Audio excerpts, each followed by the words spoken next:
दोस्तों स्वागत है आपका आज की बेहद बड़ी और महत्वपूर्ण खबरों में। जी हां दोस्तों, कोई भी जानकारी आपसे छूटनी नहीं चाहिए, इसलिए वीडियो को अंत तक जरूर देखें। और जी हां दोस्तों, यहां पर इस चैनल पर आपको बिल्कुल ट्रू और ऑथेंटिक न्यूज मिलती है। अगर आपने अभी तक भी चैनल को सब्सक्राइब नहीं किया है तो सब्सक्राइब कर लीजिएगा। जो नीचे आपको लाल रंग का सब्सक्राइब बटन दिख रहा है उसे आप दबाकर सफेद बना दीजिएगा। और साथ में दोस्तों उसके बराबर में घंटी भी आपको दिख रही होगी, उसको भी दबा दीजिएगा। इससे क्या होगा कि अगर कोई भी सरकार आदेश पारित करती है वो सबसे पहले आपके माध्यमिक पास शिक्षा पहुंच मंडल जाएगा। भोपाल ने आज 12वीं के परीक्षा परिणाम घोषित कर दिए हैं।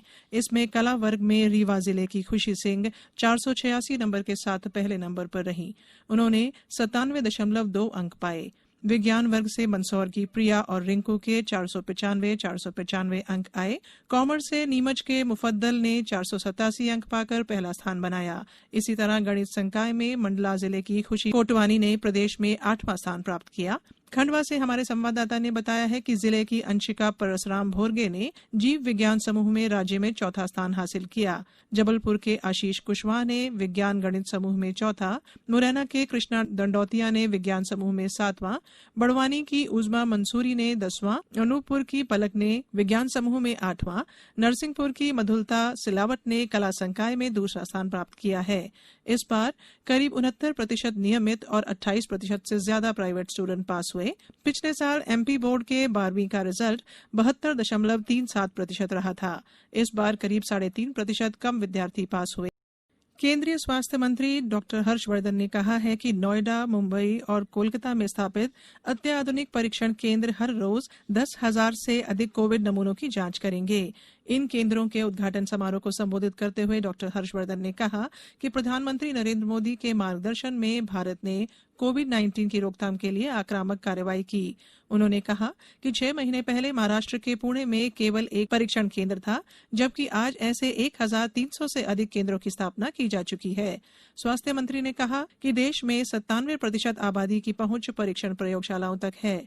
उन्होंने कहा कि सरकार ने देश के प्रत्येक जिले में कोविड परीक्षण केंद्र स्थापित करने की योजना बनाई है। स्वास्थ्य मंत्री ने कहा कि राष्ट्रीय राजधानी दिल्ली में टेस्ट की संख्या बढ़ाने से यहां कोरोना के नियंत्रण की स्थिति में काफी सुधार हुआ है। मुख्यमंत्री शिवराज सिंह ने कहा है कि छात्र छात्राओं के स्वास्थ्य की सुरक्षा और उनके कैरियर एवं भविष्य को ध्यान में रखते हुए महत्वपूर्ण निर्णय लिए गए हैं। स्नातक प्रथम, द्वितीय वर्ष एवं स्नातकोत्तर द्वितीय सेमेस्टर के छात्र छात्राओं को गत वर्ष के परीक्षा परिणाम तथा वर्तमान सत्र के आंतरिक मूल्यांकन के आधार पर आगामी कक्षा में प्रवेश दिया जाएगा।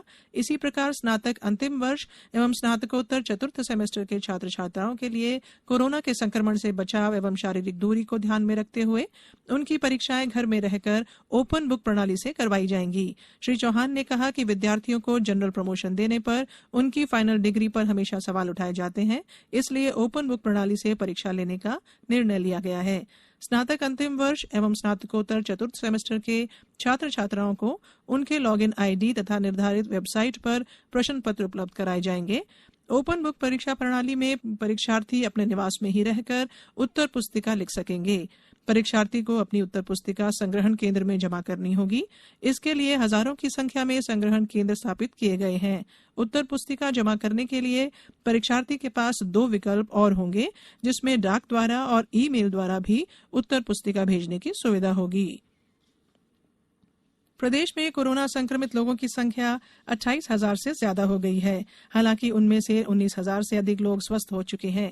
राजधानी भोपाल में आज 177 नए मरीजों का पता चला। इसमें 4 डॉक्टर भी शामिल हैं। वहीं 77 लोग संक्रमण मुक्त होकर घर लौटे। सीहोर में आज 6 नए मरीज मिले। वहीं अशोकनगर में भी 1 संक्रमित का पता चला। कटनी में कल 2 और आज 3 मरीजों को कोविड-19 से उबरने पर अस्पताल से छुट्टी दी गई। जबलपुर से हमारे संवाददाता ने बताया है कि जिले में आज 6 नए मरीजों के साथ प्रभावितों का आंकड़ा 1,040 हो गया है, जबकि इसमें से 704 लोग कोविड-19 से उबर चुके हैं। छतरपुर में कोविड-19 से 1 और मरीज की मृत्यु हो गई है। जिले में अब तक 6 लोग संक्रमण से अपनी जान गंवा चुके हैं। टीकमगढ़ में 8 नए मरीजों का पता चला है। होशंगाबाद में शनिवार और रविवार के लॉकडाउन के बाद आज बाजार खुल गए हैं। शिवपुरी में भी 2 दिन की पूर्णबंदी के बाद आज दुकानें खोली गईं। प्रदेश में आज हुए अलग अलग 3 सड़क हादसों में 12 लोगों की मौत हो गई। छतरपुर से हमारे संवाददाता ने बताया है कि पन्ना रोड पर एक कार ने 2 बाइक को टक्कर मार दी। इस हादसे में दोनों बाइक पर सवार 3 बच्चों समेत 8 लोगों की मौके पर ही मौत हो गई। दुर्घटना बमीठा थाना क्षेत्र के चंद्रनगर चौकी के पास जखीरा टेक के पास हुई। उधर सागर जिले के बीना तहसील में एक गैस टैंकर ने 2 बच्चों को कुचल दिया। दोनों की घटनास्थल पर मौत हो गई। उमरिया के बांधवगढ़ मार्ग पर 2 मोटरसाइकिलों की अनियंत्रित गति से बाइक सवार 2 युवकों की मौत हो गई है। अब कुछ समाचार संक्षेप में। पीआईबी भोपाल द्वारा आगामी बुधवार को एक वेबिनार का आयोजन किया गया है, जिसका विषय है तेजी से फैल रहे कोरोना संक्रमण से कैसे बचें। आदिम जाति कल्याण मंत्री मीना सिंह ने उमरिया जिले के छात्र प्रकाश नायक और सुभाष पटेल को 12वीं परीक्षा में प्रदेश की प्रावीण्य सूची में शामिल होने पर बधाई दी है। राजगढ़ जिले में 15 अगस्त को स्वाधीनता संग्राम विषय पर ऑनलाइन प्रतियोगिता आयोजित की जाएगी, जिसमें शामिल होने के लिए विद्यार्थी और आम लोग 10 अगस्त तक आवेदन कर सकते हैं। गुना में रेल यात्रियों की आवाजाही नियंत्रित करने के लिए 11 शिक्षकों को विशेष पुलिस अधिकारी का दर्जा देकर रेलवे स्टेशन पर तैनात किया गया है। और रायसेन कलेक्टर की अध्यक्षता में आज राजनीतिक दलों के साथ बैठक आयोजित की गई, जिसमें सांची विधानसभा उपचुनाव को लेकर चर्चा की गई। अंत में मुख्य समाचार एक बार फिर।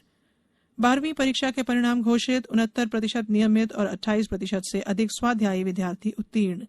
स्कूल शिक्षा विभाग ने कहा, फेल होने वाले निराश न हो, रुक जाना नहीं, योजना के तहत फिर मिलेगा मौका। प्रदेश में स्नातक अंतिम वर्ष और स्नातकोत्तर चौथे सेमेस्टर की परीक्षाएं ओपन बुक प्रणाली से होंगी, सरकार का फैसला। और राज्य में 28,000 से ज्यादा हुई कोरोना संक्रमितों की संख्या, 19,000 से ज्यादा हुए स्वस्थ। इस बुलेटिन में इतना ही। घर में रहिए, सुरक्षित रहिए,